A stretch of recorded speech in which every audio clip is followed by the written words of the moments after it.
Hello guys! Kamusta kayo? How are you guys? This is Luisa Clanada. Meron lang akong papakita sa inyo na magandang tanawin. So, let's start. And don't forget to like, share, and subscribe para updated kayo sa lahat ng aking mga videos. Jaran! Taranan!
Hey guys, dito mas maganda pala ang tanawin, mas malapit siya.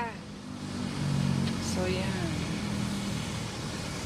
Yung nakikita nyong puno na yan na parang halamanan, meron siyang maliit na island sa gitna ng dagat. At kung paanong nangyari at naganap, hindi ko rin alam i-explain. Wow! Nakaka-relax. Ilaw sa gitna ng dagat. Paano nila ginawa yun? Ang gagaling ng mga teknolohiya ng mga Chinese, no? Magaling sila tikuluon. Oo. So,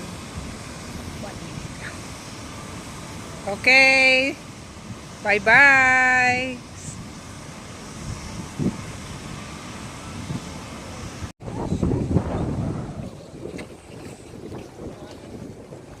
It's uwian time na guys.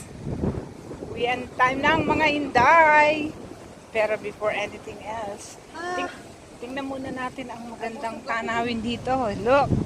Ay, nag-iiba-ibang ilaw. Siguro lagi silang bayad sa kuryente. Diba? Wow. Yellow, blue, green, red, pink. Saya-saya. Natapos na naman ang maghapon ng mga Inday. Ay, sorry. Gagawa daw siyang pansit, sabi niya. Pansit. Pansit. Gagawa daw siyang pansit. So ito, we're heading back home.